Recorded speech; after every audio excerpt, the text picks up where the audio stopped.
ہر گام پہ ہوشیار رہا کیوں نہیں کرتے، محسوس زمانے کی ہوا کیوں نہیں کرتے۔ بنارس شہر میں ایک طرحی نعت کا مشاعرہ ہوتا ہے رضا اسلامک مشن میں۔ اللہ کا شکر ہے کہ اس نعت کے مشاعرے میں قریب 17 سال سرکار تاج الشریعہ نے بحیثیت شاعر کے شرکت کی ہے۔ وہیں کا مصرع ہے کہ نبی مختار کل ہیں جس کو جو چاہے عطا کر دیں۔ وہیں کا ایک مصرع ہے، میں اسے پڑھ رہا ہوں آرام آرام سے، آپ کا دل کہے تو آپ سن لیجئے گا۔ باقی حضور شاہ علامہ مذکر حسین صاحب قبلہ اس وقت بہت داد دے رہے ہیں، اللہ ان کو سلامت رکھے۔ کہ ہر گام پہ ہوشیار رہا کیوں نہیں کرتے، محسوس زمانے کی ہوا کیوں نہیں کرتے۔ اسی مشاعرے میں اتفاق سے قاسم ندیمی صاحب قبلہ کو بھی جانا تھا، تو وہ اس مشاعرے میں ایک شعر انہوں نے پڑھا تھا جو اللہ کا شکر ہے اس مشاعرے کا مضبوط حصہ رہا ہے۔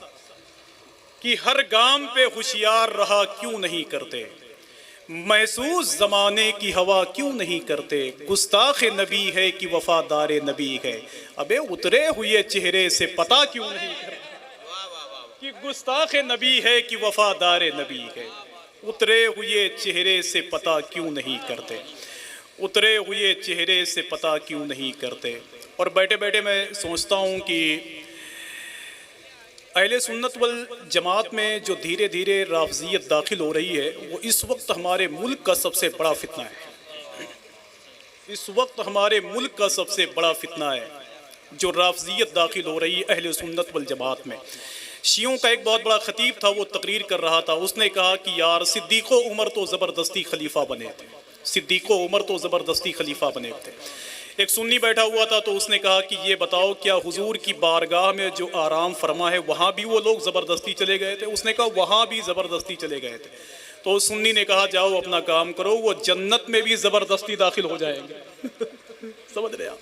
تو رافضیت یہ بہت بڑھتا ہوا ایک فتنہ ہے۔ میں اس حوالے سے ایک آخری شعر پڑھتا ہوں، ہو سکتا ہے کہ میں کام کی بات کر لوں اور آپ آسانی کے ساتھ سمجھ جائیں، ہے نا۔ میں تو ڈنکے کی چوٹ پر کہتا ہوں، اور ہندوستان کی محفلوں میں جو گھنٹوں گھنٹوں سرکار مولائے کائنات کا ذکر کرتے ہیں، اللہ اسے توفیق نہیں دیتا کہ وہ ایک مرتبہ ابو بکر صدیق کا بھی ذکر کر لے اس محفل میں، کہ جھوٹا ہے وہ مکار ہے مولائی نہیں ہے، شیعوں کا طرفدار ہے مولائی نہیں۔ زیادہ کی دعائیں لیتا ہوں، اگر میرا شعر کہیں سے بھی کمزور ہو تو مجھے آپ پتھر سے مار دیجئے، غلطی ہو تو میری اصلاح کر دیجئے۔ حضرت کرم فرمائے ماشاءاللہ۔ کہ ہر گام پہ ہوشیار رہا کیوں نہیں کرتے، محسوس زمانے کی ہوا کیوں نہیں کرتے۔ گستاخ نبی ہے کہ وفادار نبی ہے۔ یہاں سے لے کر وہاں تک اگر ہر آدمی کی آواز آفاق مشاہدی کی آواز بن جائے تو میرے خیال سے اس محفل مقبول کا حصہ جہاں آپ بن کے بیٹھیں گے وہیں انشاءاللہ ہم بھی بنے رہیں گے۔ کہ ہر گام پہ ہوشیار رہا کیوں نہیں کرتے، محسوس زمانے کی ہوا کیوں نہیں کرتے۔ گستاخ نبی ہے کہ وفادار نبی ہے، اترے ہوئے چہرے سے پتہ کیوں نہیں کرتے۔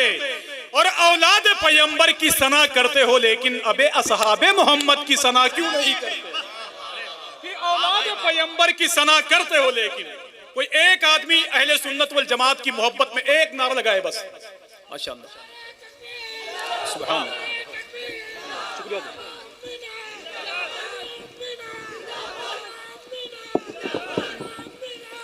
ماشاءاللہ، سبحان اللہ، آئیے بہت بہت شکریہ، حضرت کرم فرمائے۔ زندہ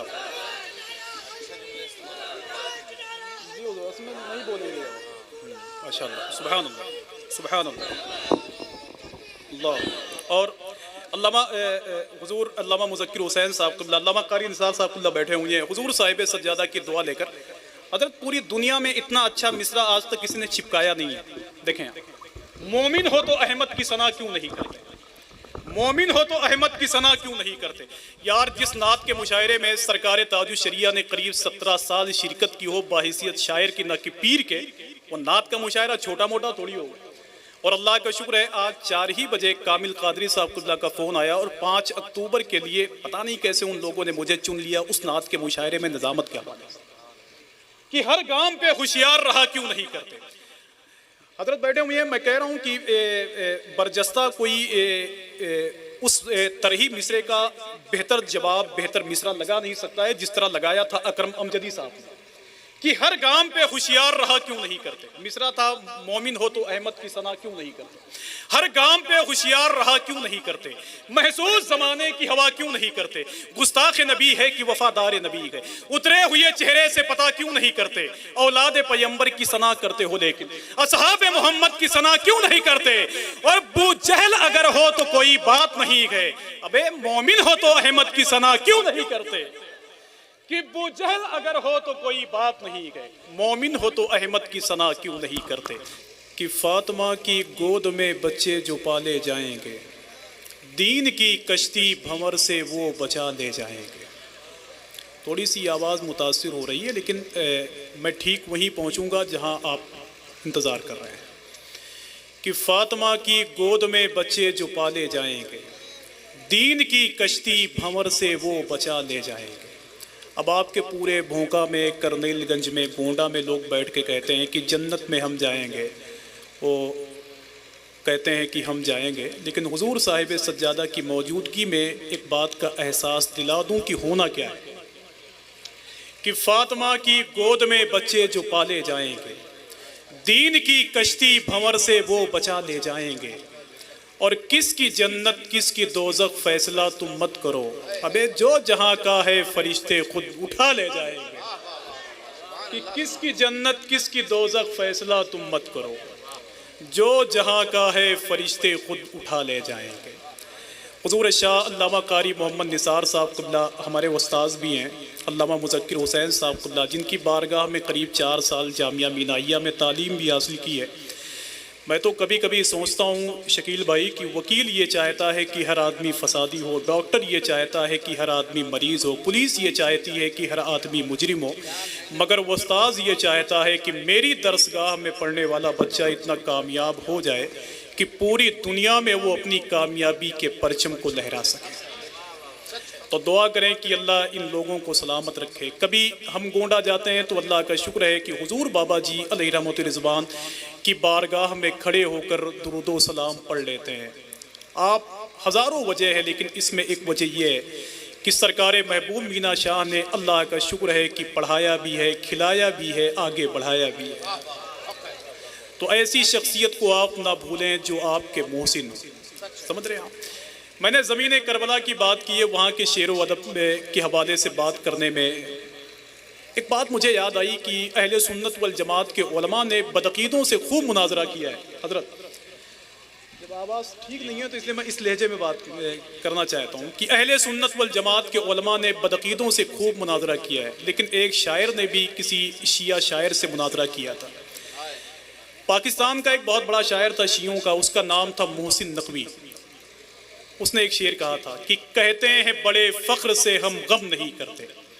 توحید بھائی اسے ریکارڈ کر لیں, بہت کام آئے گا انشاءاللہ. محسن نقوی نے کہا تھا کہ کہتے ہیں بڑے فخر سے ہم غم نہیں کرتے, ماتم کی صدا سنتے ہیں ماتم نہیں کرتے.